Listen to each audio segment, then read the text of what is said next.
Hi friends, welcome to Believe Myself.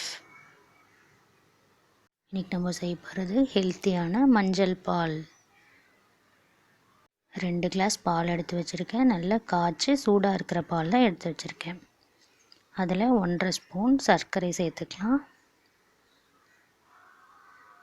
1/4 spoon மஞ்சள் தூள் சேர்த்துக்கலாம். 2 கிளாஸ் பாலுக்கு 1/4 ஸ்பூன் மஞ்சள் தூள் சரியாக இருக்கும்.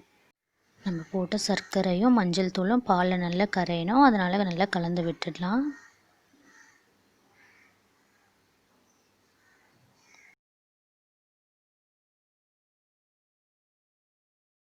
மஞ்சள் பால் சர்வ் பண்ண போகிற கிளாஸில் வடிகட்டிடலாம். மஞ்சளில் சர்க்கரையில் இருக்கிற அழுக்கு எதாக இருந்தால் வடிகட்டில் வந்துடும்.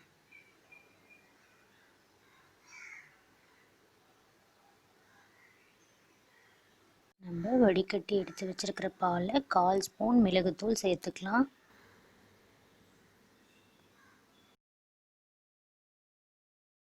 ரெண்டு கிளாஸ் பாலுக்கு 1/4 ஸ்பூன் மஞ்சத்தூள், 1/4 ஸ்பூன் மிளகுத்தூள் சரியாக இருக்கும். மிளகுத்தூள் போட்டுட்டு நல்லா கலந்து விட்டுடலாம்.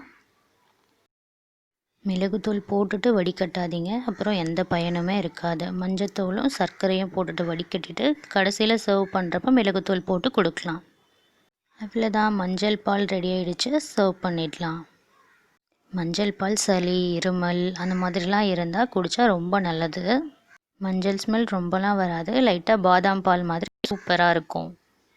மஞ்சள் பால் ஜில்லுன்னு குடிக்கலாம், ஆனால் சூடாக குடித்தாதான் தொண்டை கரகரப்பு அதுக்கெலாம் சரியாகும். அதுவும் இந்த கொரோனா டைமில் வாரத்துக்கு 3 நாள், ஒரு நாள் விட்டு ஒரு நாள் கூட குடிக்கலாம். ஆனால் டெய்லி குடிக்காதீங்க. மஞ்சளும் மிளகும் கொஞ்சம் சூடு, ஒரு நாள் விட்டு ஒரு நாள் குடிச்சிக்கோங்க. இது ரொம்ப ரொம்ப ஹெல்த்தியான ட்ரிங்க்கு, மறக்காமல் ட்ரை பண்ணி பாருங்கள். உங்களுக்கு இந்த வீடியோ பிடிச்சிருந்துச்சுன்னா பிலீவ் மை செல்ஃப்க்கு லைக், ஷேர் அண்ட் சப்ஸ்கிரைப் பண்ணிக்கோங்க. பக்கத்தில் இருக்க பெல் ஐக்கான் ப்ரெஸ் பண்ணிக்கோங்க. அப்போ தான் நான் போடுற வீடியோஸ் நோட்டிஃபிகேஷனில் உங்களுக்கு வரும். தேங்க்யூ.